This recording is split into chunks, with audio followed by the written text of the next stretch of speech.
Production funding for Behind the Headlines is made possible in part by the WKNO Production Fund, the WKNO Endowment Fund, and by viewers like you. Thank you. The legislature's efforts to change the criminal justice system tonight on Behind the Headlines.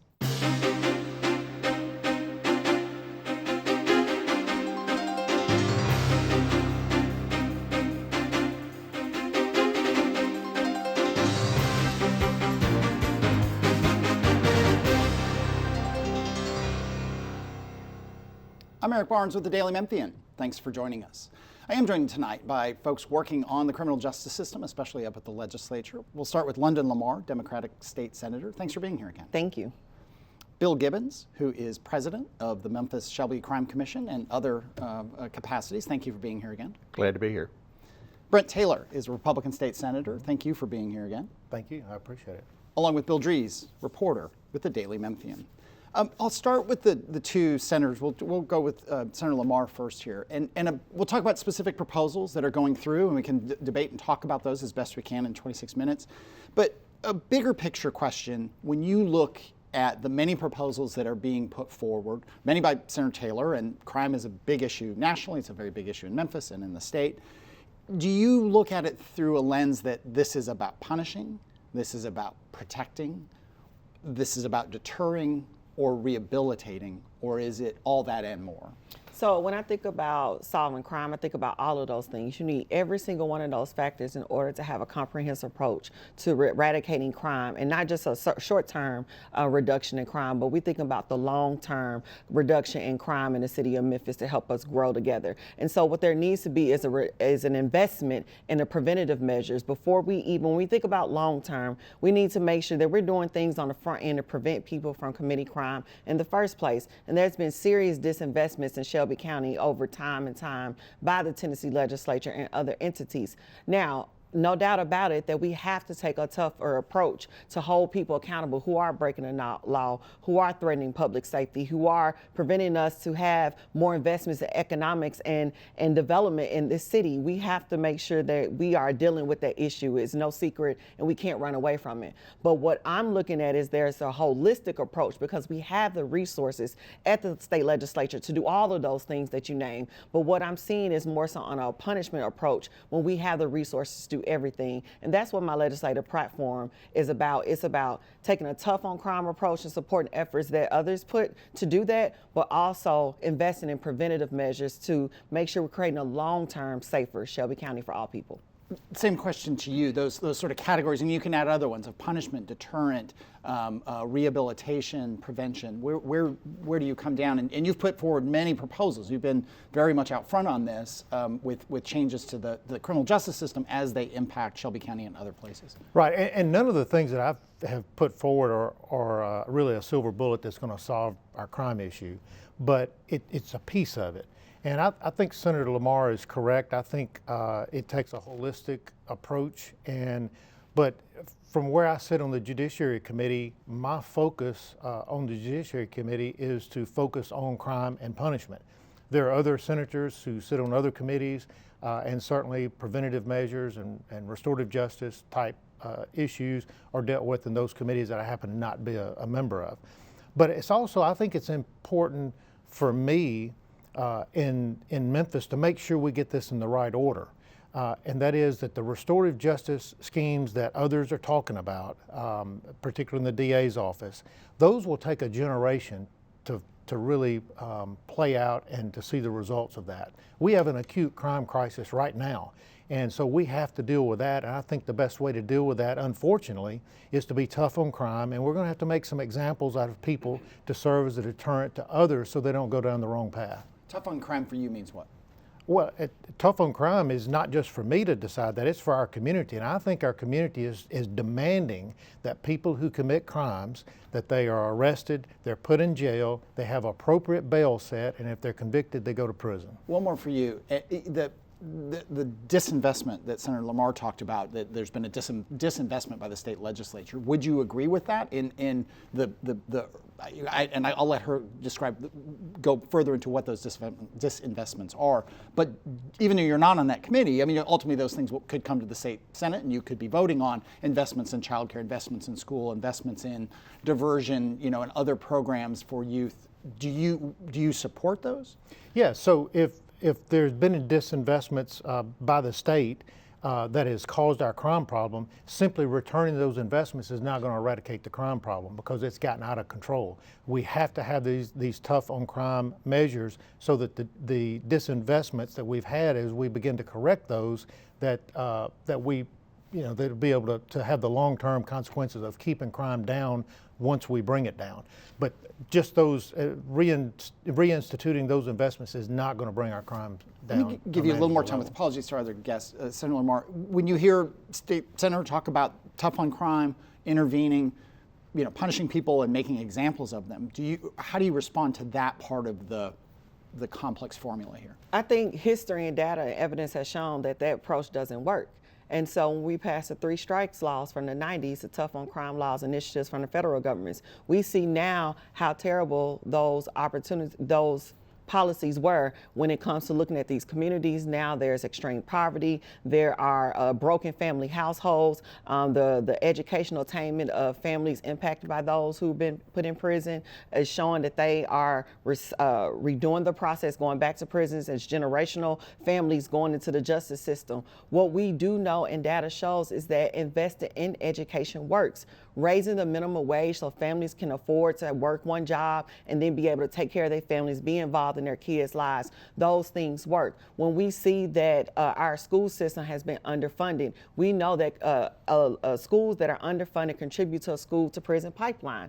We know that if we don't provide adequate housing for people, it contributes to violent crime. There's no piece of evidence or data that's going to tell me anything different. And so when we don't follow what we know works, then all we're doing is repeating the cycle. Tough on crime without an investment in preventative measures means you're going to continue to have a prison population of people going in and out, in and out, in and out. Let me bring in Bill Gibbons. Along with being head of the Memphis Shelby County Crime Commission, you're a former Shelby County DA, head of Tennessee Public Safety. You've been involved in the criminal justice system for many decades, and you've seen things back to, I don't know that you were ever in the federal system with the 3 strikes, but you were around that, right, in this.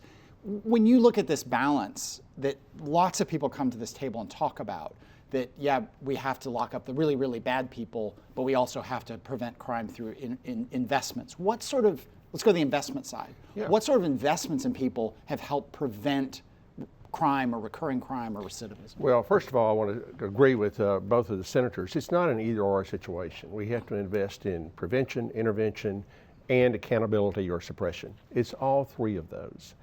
And in terms of prevention, we need to put more funding into efforts such as Boys and Girls Clubs, Memphis Athletic Ministries, efforts like that are very, very important in our community. At the other end of the spectrum, we've also got to do a better job of holding individuals accountable. When you think about it, if you incapacitate someone through incarceration, that person cannot be out committing more crimes. So in and of itself, that's going to have a positive impact, and it can serve as a deterrent to others if they see that individuals who commit crimes will be held accountable. So it's really both. And I get a little frustrated that a lot of people see it as either or. We need to do both. Bill Drees. Senator Taylor, you talked about restorative justice schemes, as you put it. Do you think restorative justice programs work? I think they work, but only after we have brought the crime rate down through aggressive police tactics where we catch criminals, we put them in jail, we set an appropriate amount of bail, and when they are convicted, they serve time. Right now, we don't have that. We have a revolving door at 201 Poplar. The police arrest them. Before the police can finish their paperwork, the defendant is already out on the street. We have a bail calculator that is an ability to pay calculator that essentially asks the defendant how much money they have in their pocket, and they're able to make bail and they're out on the street again. And so the restorative justice, I think, can work, but that is the second part of this, I think, two-part equation. We have to suppress crime, bring it down to a manageable level, then we can invest in those restorative justice efforts to stem the long-term effects of crime and really begin to get at the root causes. I've often said, if I drop right now with a heart attack and they take me to the hospital, they're not going to talk to me about the long-term consequences of my health style choices. They're going to talk to me about fixing my heart and getting it to where it is stable, and then they can talk to me about the long-term consequences of my decisions. So one of your bills requires district attorneys general to disclose if they're receiving any financing from groups, and the one that comes to mind immediately is Just City. What does that contribute to the discussion here about crime? Right. First of all, Just City, is my understanding, does not have a contract or an MOU with the district attorney's office. So this bill will not even impact Just City. But to your point, there are groups that it will. Justice Innovation Lab is one. The other is Vera Institute of Justice. These groups, Bill, have come into the district attorney's office and they have partnered with our district attorney to try to accomplish that which they can't accomplish legislatively. They cannot get a bill passed through the legislature that eliminates cash bail, but they can come in through lawsuits, threats of lawsuits, acquiescence of a compliant DA. They have come in and they do training sessions with the ADAs to talk about Lord knows what, but I can assure you it's not about continuing our cash bail, because if you look at these groups, they all have a stated goal of eliminating cash bail. This community does not want cashless bail. This community wants there to be cash bail, a cash bail that will ensure that the defendant shows back up to court and that ensures that the community is safe, and that's the type of cash bail system we need. We don't need a system where people are arrested and they put right back out on the street without any skin in the game. Senator Lamar, in your community, in your state Senate district, what is the view of cash bail? So I want to think we need to make it very clear that our DA campaigned on the idea of reforming the bail system and talking about these issues, and the county elected him to the district attorney's seat. So the overwhelming majority of people in this county elected a DA who wants to take a restorative approach while also continuing to be tough on crime. He made it very clear in everything that he said, and the people decided to elect him to that seat because they agreed with it. And so when we think about the bail system, the Constitution is set up so that our bail system works for all people. Again, we're forgetting that you're innocent until proven guilty, and the judges and the judicial commissioners are the ones who are setting the bail. So I think that right now our conversation really needs to be focused on those who actually have direct input or direct power on the bail system, which is our judicial commissioners. Now, if we want to entertain a conversation whether judicial commissioners should be setting bail and it should be left in the hand of judges, I'm willing to entertain that. But our DA's job is to prosecute.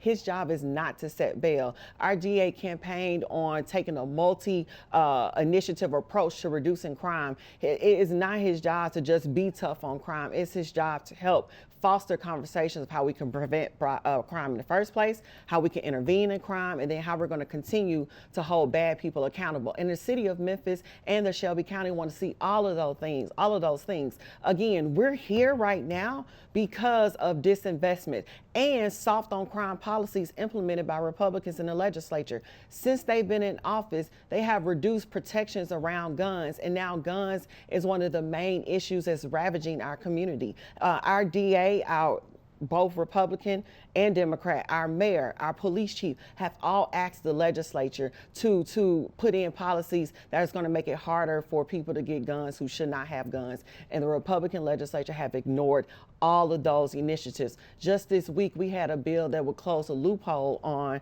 you can't sell a gun to a felon, but you can actually give a gun to a felon, and they voted that down. And so, again, I think this is all circling around not being held accountable, that you're just as guilty to contributing to the increase in crime than anybody else. And let me just say one thing about the DAs and tough on crime. The Daily Memphian, it's a publication, maybe y'all have heard of it.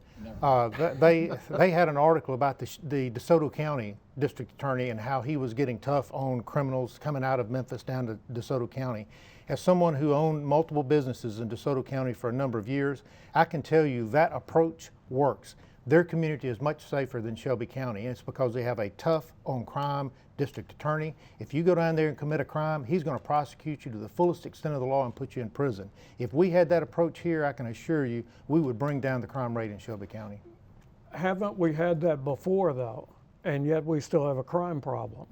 I don't know. Have we had that before? I mean, I remember Bill Gibbons had that. Absolutely. And when he was district attorney, and he actually promoted, you commit a crime with a gun, you get all the time. When they were promoting that, I believe he will say the crime stats came down. It was a safer community. When they let up on the advertising of that, it went back But up. the laws have also changed since you were DA and since you were in the Well, state. right, and laws luckily, specifically. the gun laws have been weakened. Our sentencing laws have been improved, so it's kind of a combination of both. Sentencing laws around gun violations. Around Or- violent crimes, now we have truth in sentencing. Yeah, So which it's been a combination. But when I was DA, we had, as Bill Dries knows, because he's been around for forever, we had a no plea bargaining policy for violent crimes. That once an individual was indicted for a violent crime, we were not going to plea bargain that case unless there was an ethical or legal reason. For example, if you find out you had the wrong person or something like that. But I do think that had a positive impact. Word was out on the street that individuals are going to be held accountable if they commit violent crimes. And during a 5-year period from about 2007 through 2011, we had about a 25% reduction in our violent crime rate. So it wasn't just because of that policy, it was also because of some things the police department was doing. But taking all of that together, it did have a positive impact. So much of this discussion, and we've had a number of these discussions at this table with different players in this, what we usually wind up with is the anecdotal versus what the statistics say about this. And we looked at 6 months, the last 6 months of the old bail system, the first 6 months of the new bail court, and found that the number of people who were released on bail actually dropped in terms of repeat offenses during the first 6 months. Well, if I could address that, I Okay. think two things. Yep. One, they have to be captured, arrested for that second offense. Just because they didn't get caught doesn't mean they're not committing the offense, number one. Number two, the crime stats does not take into account the number of crimes that are dismissed by the district attorney's office. If it's dismissed, it's not counted in those statistics. So look, the people who came out with those statistics have an interest in the outcome. It's a Decarcerate Memphis group, it's Just City. They all promoted this bail room and the standing bail order, and then they came along and came out with the statistics to back up what they'd already put in place. And so I question the statistics. Again, I could come out with some data that would probably prove the other way, but they wouldn't believe my data, and I don't believe theirs is worth But listening to as wasn't well. the judgment, though, in making the agreement to go to the bail court, that the folks who were going to sue were probably going to carry the day in court? First of all, I don't believe that they were going to sue, and I don't believe that they would carry the day in court. That same group went to the Davidson County District Attorney with that same threat of a lawsuit. And I spent 3 hours with Glenn Funk back in January, who's the DA in Davidson County, and he said that they brought that same threat of a lawsuit. They were able to negotiate a much better bail system in Davidson County that we have here in Shelby County. He was shocked, Bill, he was shocked at what we're doing here in Shelby County with the way we have a revolving door at 201 Poplar. I would much rather have us say to Shelby County, we're going to duplicate what they're doing in Davidson County in terms of bail. And by the way, Glenn Funk is no conservative Republican. Let me take a moment here to say that this brings up the whole thing that every time we talk about crime and criminal justice and policing, the data set is not agreed upon. And it is a crazy situation. And I think that you and I, we've all talked about it. I don't know if I've talked to Senator Lamar about it, but no one has the same data. And it is really it's just my editorial and public service message that we can't have this conversation. I had Cardell Oren and Natalie McKinney, who are much more on the they're not part of Decarcerate Memphis. I don't want to put them there, but they're more on that side of things.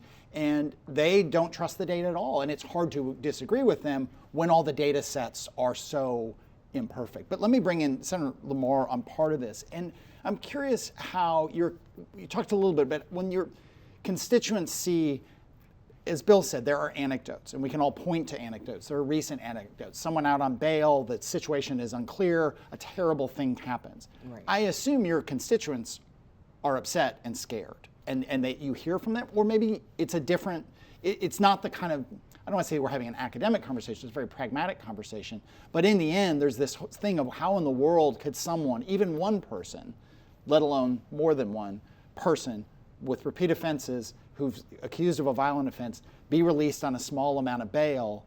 What do your constituents say in those anecdotal situations? Well, the majority of constituents in our county don't really understand the process because it is a very complex process. So the first and foremost, my goal is to educate them on the process and who to hold accountable. When we think about someone being let out on a low number of bail, that is the judges and the judicial commissioners who are setting that bail, and they can set a bail that's so high that someone can't get out. So there are tools in the toolbox to keep folks who commit serious crimes in prison, and it is up upon our judicial commissioners and our judges to do just that. But when I think about people in my community, of course they want a short-term fix to crime. I have Parkway Village, Orange Mound, Hickory Hill, many of the communities that have the higher crime rates are in my district, and I am working very hard to push forth policies that's going to help reduce crime. But at the same time, my constituents come to me and ask, why don't we have anything for the kids to do? Why are all of these shopping centers closed in my neighborhood? We can't find no jobs. Why do our school building looks like this? Where do we need more teachers? They see the disinvestment every time they drive to a red light, where all they see are gas stations and beauty supply stores on every corner, but there's no investment in parks. Our schools are lacking resources. The infrastructure is falling down. They know why their neighborhood is bad, because they're living it every day. So their expectation to me is, how are we going to hold folks accountable, but also champion more investment in our community? Senator Taylor, I mean, it's a Republican majority in the state Senate, in the state House, the governor. Does Senator Lamar's argument resonate with your colleagues, your Republican colleagues? Well, in terms of bail, going back to that for a moment. No, let's do the investment part. Let's do the investment part, and then we can do bail. Yeah, she mentioned bail, though. She said, well, judges have the authority to set a bail high enough that they can't get out. Actually, they don't, because it is unconstitutional to set an excessive bail. That's why this constitutional amendment that Republicans are putting forward is so critically important, to add to the Constitution certain offenses that have the potential to be unbailable. Because a judge just can't arbitrarily set a bail so high that they can't get out of jail, because the federal Constitution says you can't have excessive bail. In terms of the disinvestment, much of that disinvestment that she is referencing to, and I agree with her, schools are in bad shape. We don't have parks. We don't have all the things that a good, thriving, healthy community have. But it's not necessarily because of a state disinvestment. It's a disinvestment from the local governments, from Memphis City government not putting in the resources that they need. It's county government not putting the resources that they need into education and parks and all the things that she mentioned. So yes, I agree that there should be more investment, but I think that should come at the local level. I would disagree with that. I think that first and foremost, the biggest thing that the legislature is championing to this year is a $1.6 billion tax break for corporations. And what we know is there's going to be, after every year, that's $400 million less in the state budget to do something that could be an investment in parks. It could be increasing the minimum wage. It could be more capital improvements for infrastructures and communities. We are responsible, and we can. Or this year, when we talk about, we're giving vouchers to already folks who have resources to go to private schools. That's public dollars going to private institutions. Again, that money could be used for extended after school care, improving the literacy scores, giving teachers another pay raise. We have the money to do it, and we're choosing not to. So I would definitely disagree that it's just on the locals. It's all of our responsibility. We took an oath to help all communities in the state of Tennessee, and the fact that the Republican majority doesn't feel like they should do that based on the policies that they're championing, I think it's the reason why crime and other challenges we're having in our city are occurring. But let me say, the $1.5 billion tax cut she referred to, that is not a $1.5 billion tax cut that Republicans decided to give to the corporations. That is a result of us being challenged in court that states that we have been over collecting our franchise and excise tax. So we're going to be required to make those refunds, not because we want to give a tax cut. We prefer to keep But that you money. could come back and increase other taxes and pay for more We things. could, You and could do that. We've not gotten to that point yet. We're still trying to figure out how we're going to make that refund. Okay, to we've those got just a minute left. Do I have time to stepped weigh in Bill Drees on and the bail apologize. issue? What's Is there- Go ahead. On the bail issue, we just need to follow the law. 3 points. Number one, constitutionally, bail cannot be excessive. Number two, under state law, there are two overriding goals in setting bail: public safety and ensuring that the defendant shows up in court. And there are 9 factors to help interpret those goals. One of those factors is financial condition, but somehow that factor has morphed into the notion of affordability in Shelby County. That is not the law, and in fact, the Tennessee Court of Criminal Appeals has rejected that argument. Okay. We are out of time. I appreciate everyone. It was a very good debate. Thank you so much. We will have you back. We'll keep talking. You can tune in and listen to these people at the state legislature site as they talk through these issues. And there'll be much more going forward as the session continues for the next few months. But that is all the time we have this week. We've done many shows on criminal justice over the last few months. You can get all those at WKNO.org. Search Behind the Headlines on YouTube. Thanks very much, and we'll see you next week.